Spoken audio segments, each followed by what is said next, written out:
quarta parte da nossa aula, crimes contra a administração pública. Galera, nessa quarta parte, eu quero ver com vocês mais dois tipos penais, mais dois crimes contra a administração pública praticados por particular, descaminho e contrabando, e nesse bloco ainda já começar a falar dos crimes contra a administração pública que são praticados contra a administração da justiça. Joia? Tranquilo? Pessoal, veja. Primeiro objetivo nosso, tratar do descaminho e depois do contrabando. Descaminho e contrabando são crimes contra a administração pública praticados por particular. Joia. Pessoal, descaminho. O descaminho está no artigo 334 do Código Penal. Descaminho, 334 do Código Penal. Pessoal, o que é descaminho? Anota. Descaminho ocorre quando o particular, quando o agente, quando eu falo que é agente ou particular, né? Quando o particular, ele importa ou exporta mercadoria permitida, só que o problema é que ele faz isso sem pagar o tributo devido. Ele faz isso sem pagar o tributo devido. Então anota isso, pessoal. O que é o crime de descaminho? Artigo 334 do Código Penal. Crime contra a administração pública praticado por particular.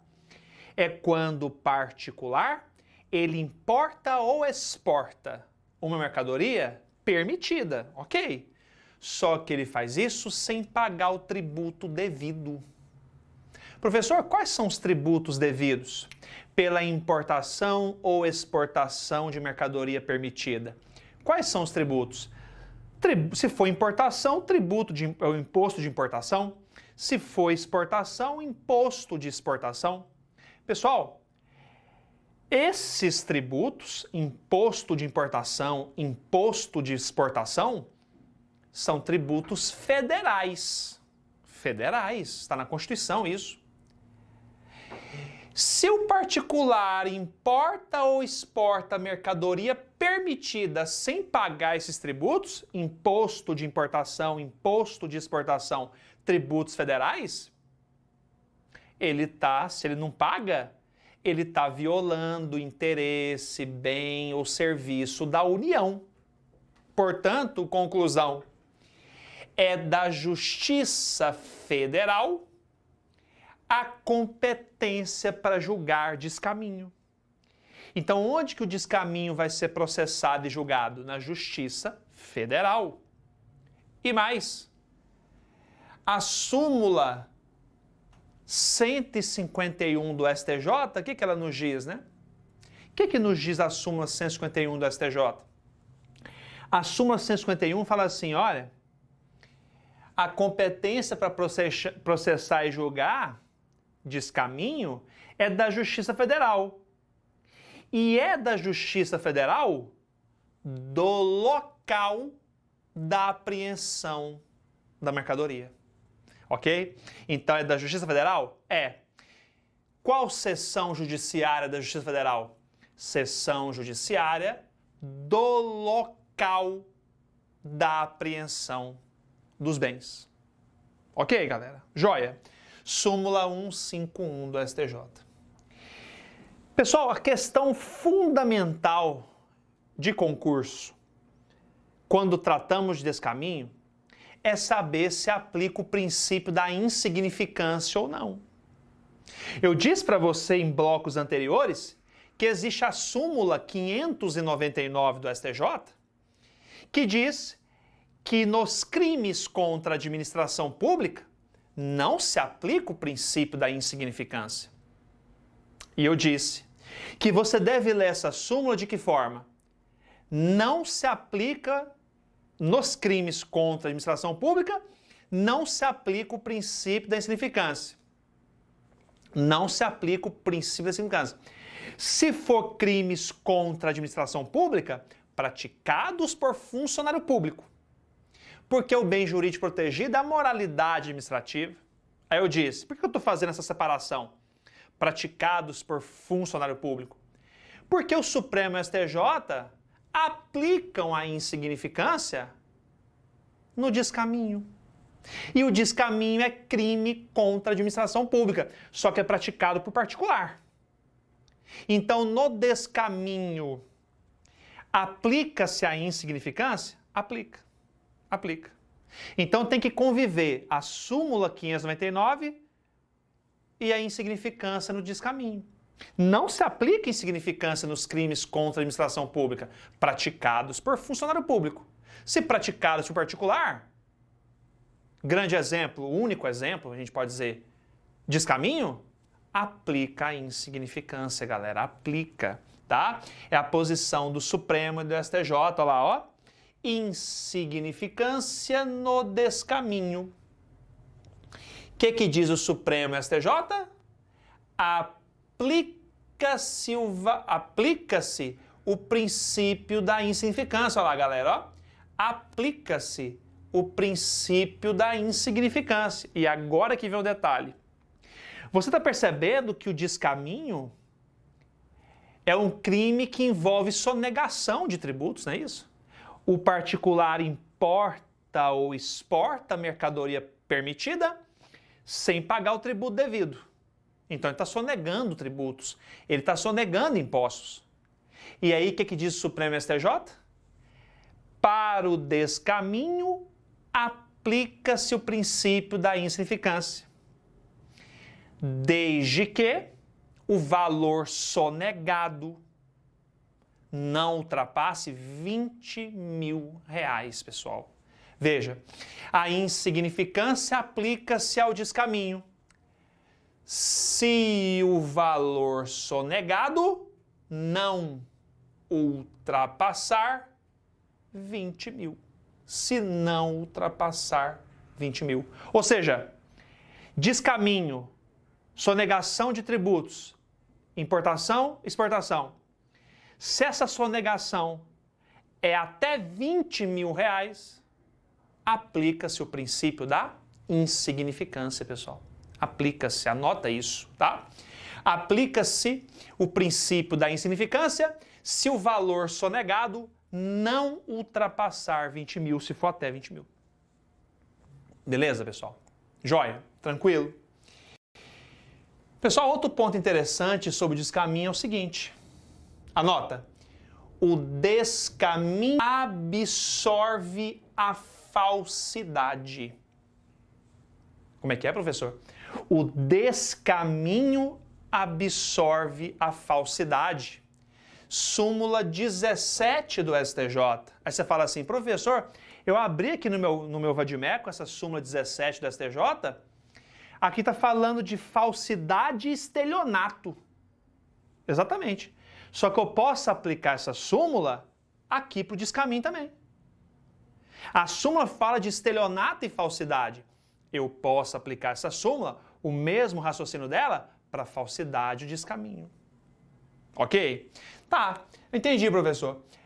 Mas o que é isso, então? Descaminho absorve a falsidade. Quer ver? Imagina que um particular, ele está importando bens num valor de R$500.000. Imagina, o agente está importando bens, mercadorias, no valor de R$500.000. O que ele faz? Ele declara na declaração dos bens, declaração de importação de bens, DIB, que a gente fala, né? Ele declara na DIB, na declaração de importação de bens, que na verdade ele importou bens só no valor de R$200.000. Aí, ele importou bens no valor de R$500.000 e declarou que só importou bens no valor de 200 mil. Pessoal, essa é ou não é uma falsidade? É. Olha a falsidade aí. Ele importou bens de valor 500 mil reais e declara só 200 mil. Para que ele está fazendo isso? Para que ele está fazendo uso dessa falsidade? Para sonegar o tributo de importação. Para sonegar, ué. Ele importa 500 mil reais em bens de mercadoria, né, permitida. Se ele, na declaração, fala que os bens que ele importou têm valor só de 200, ele vai pagar menos tributo. Aí. Ele usa da falsidade para praticar o quê? Descaminho. Para pagar menos tributo. E aí, ele responde pela falsidade mais descaminho? Não, só pelo descaminho. Porque o descaminho absorve a falsidade. É aquele princípio que você aprende lá na parte geral do Código Penal, o princípio da consumção, princípio da absorção. O descaminho absorve a falsidade. Ok? Joia, pessoal. Tranquilo? Ótimo. Uma coisa que pode estar surgindo na sua cabeça, normal, uma dúvida normal, é essa aqui, ó. Professor, já entendi. Você falou que o descaminho, ele envolve o particular que importa ou exporta mercadoria permitida, sem pagar o tributo. Pronto. Praticou o crime. E se ele pagar o tributo, professor? E se ele pagar o tributo? Estará extinta a punibilidade dele? Já parou para pensar nisso? Pessoal, anota o seguinte. Qual é a posição do STJ, ó, que você vai levar para sua prova? Pagamento do tributo devido extingue a punibilidade? Pessoal, não, galera, não. Então anota isso. O pagamento do tributo devido não extingue a punibilidade do descaminho, não extingue. Ele vai continuar respondendo por descaminho. Anota isso. É a posição do STJ. Pagamento do tributo devido não extingue a punibilidade do descaminho, galera. Não extingue. Ok? Tranquilo? Pessoal, mais um crime. Antes, né? Antes. Quando é que o descaminho se consuma, pessoal? Quando é que o descaminho se consuma? Quando, por exemplo, né? Imagina, você importou uma mercadoria permitida e não pagou o imposto de importação. Essa mercadoria entra no Brasil, ela passou as barreiras alfandegárias e entrou no Brasil sem o tributo ser pago. Pronto, o crime está consumado. Então ele se consuma com a entrada em território nacional, com a ultrapassagem das barreiras alfandegárias. A mercadoria ultrapassa as barreiras alfandegárias, entra em território nacional sem o pagamento do tributo. É aí que eu tenho a consumação. Agora sim, pessoal, mais um crime contra a administração pública praticado por particular. Contrabando. Contrabando. Pessoal, o contrabando está pertinho, né, ali do descaminho, ó.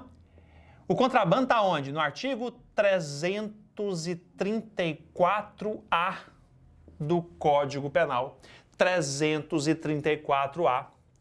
Pessoal, e aí já começa a diferença fundamental, né? Você aprendeu que o descaminho é o crime em que o particular importa ou exporta mercadoria permitida sem pagar tributo.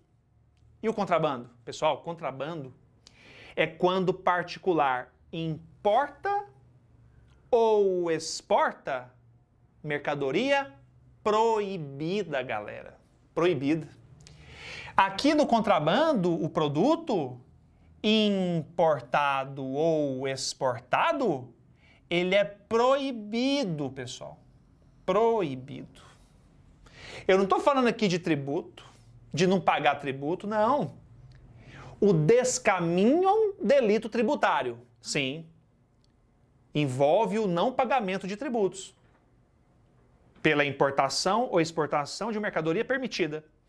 O contrabando envolve importação ou exportação de mercadoria proibida, galera. Proibida, é isso. Não é um delito tributário, não é. Não é delito tributário o contrabando. Aqui eu estou falando de mercadoria proibida. Proibida. Não é delito tributário, não. Não. Ok? E aí, entendi, professor. Então, o agente aqui, ele importa ou exporta, né, o particular, importa ou exporta a mercadoria que é proibida. Joia, entendi. E aí, grava o seguinte. Essa proibição, ela pode ser absoluta ou uma proibição relativa. A proibição pode ser absoluta ou relativa. Como assim proibição absoluta ou relativa, pessoal? Se a proibição é absoluta, é porque essa mercadoria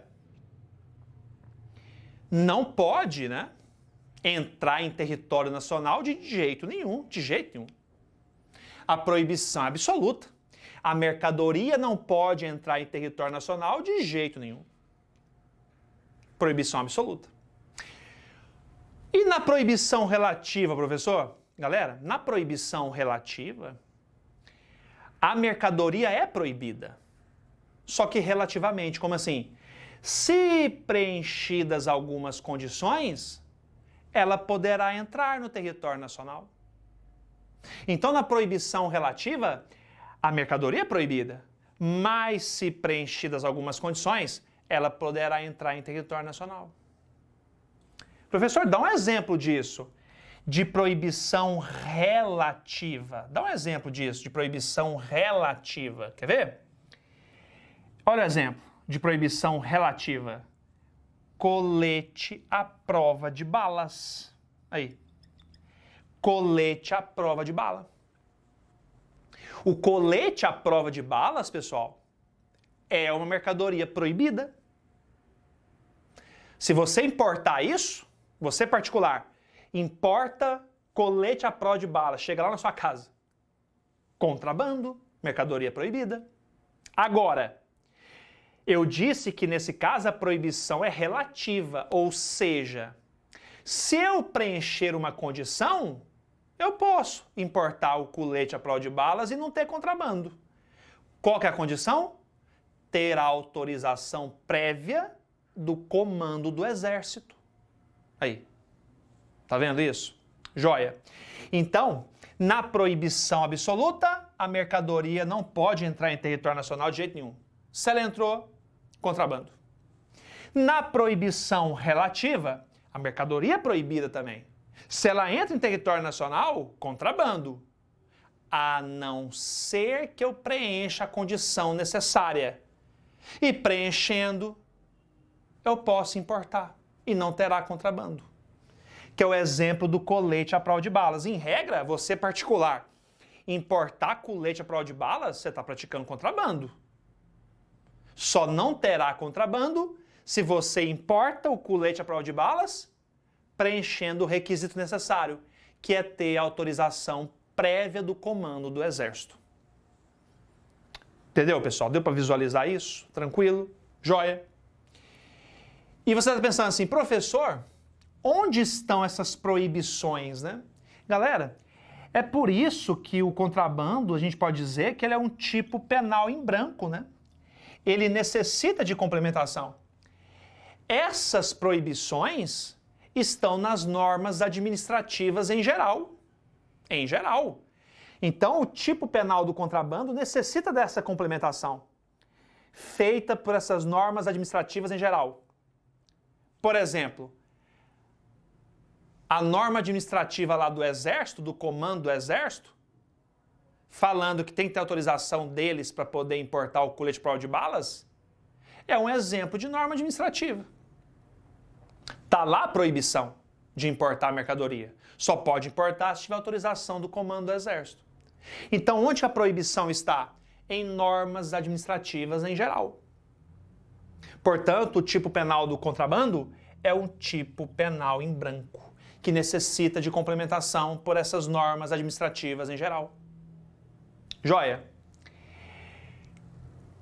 Professor, você disse que o descaminho admite a insignificância, desde que o valor sonegado não ultrapasse 20 mil reais. Exatamente.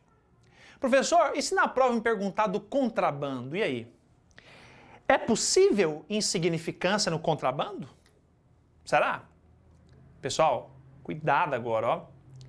Pessoal, falou contrabando, grava aí esse ponto, ó. Não se aplica princípio da insignificância. Pessoal, não se aplica. Falou contrabando, não se aplica o princípio da insignificância. Não se aplica insignificância. Professor, mas de jeito nenhum, pessoal. É contrabando? Não se aplica princípio da insignificância. Não se aplica. Joia. Fechou isso? Contrabando, então, não admite insignificância, não admite. Professor, e quem processa e julga contrabando? Mesma coisa do descaminho. Justiça Federal. Mesma súmula lá, ó. Súmula 151 do STJ. Justiça Federal. De onde? Do local da apreensão dos bens. Joia, fechou, tranquilo, enxergou isso? Fácil, né, pessoal? Tranquilo, né? Pessoal, chegamos finalmente no terceiro capítulo dos crimes contra a administração pública. Até agora nós vimos os principais tipos penais. Vimos tipos penais, os principais, de crimes contra a administração pública praticados por funcionário público e os principais tipos penais dos crimes contra a administração pública praticados por particular. Agora eu cheguei no terceiro capítulo. Agora eu quero ver com você crime contra a administração pública, só que em qual capítulo? Crimes contra a administração da justiça. Também são crimes contra a administração pública, mais especificamente contra a administração da justiça. Ok? Pessoal, o primeiro crime que eu quero ver com vocês contra a administração da justiça é a denunciação caluniosa. Denunciação caluniosa que está no artigo 339 do Código Penal. 339. Abre aí o seu código. Artigo 339 do Código Penal. Abre aí para nós. Pessoal, na denunciação caluniosa, ó, na denunciação caluniosa, anota isso, ó, o agente, ele imputa um fato, seja crime, seja contravenção penal, a alguém. Sabendo, e o que é pior, sabendo que esse alguém é inocente. Sabendo que esse alguém é inocente. Pessoal, isso é denunciação caluniosa. O sujeito, ele imputa, ele responsabiliza por um crime, por uma contravenção penal, alguém que ele sabe que é inocente. Ele joga nas costas um fato criminoso ou contravencional, um crime, uma contravenção penal, ele joga nas costas esse fato criminoso ou contravenção penal, joga nas costas de alguém que ele sabe que é inocente. Que ele sabe que é inocente. E ao fazer isso, esse sujeito, esse que pratica, né, a denunciação caluniosa, ele dá causa à instauração de um processo, de um inquérito policial. Tá vendo? Joia.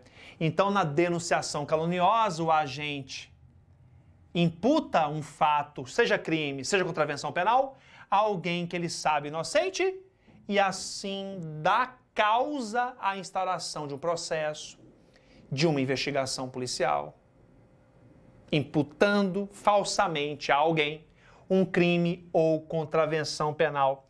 E aqui, pessoal, está um detalhe interessantíssimo.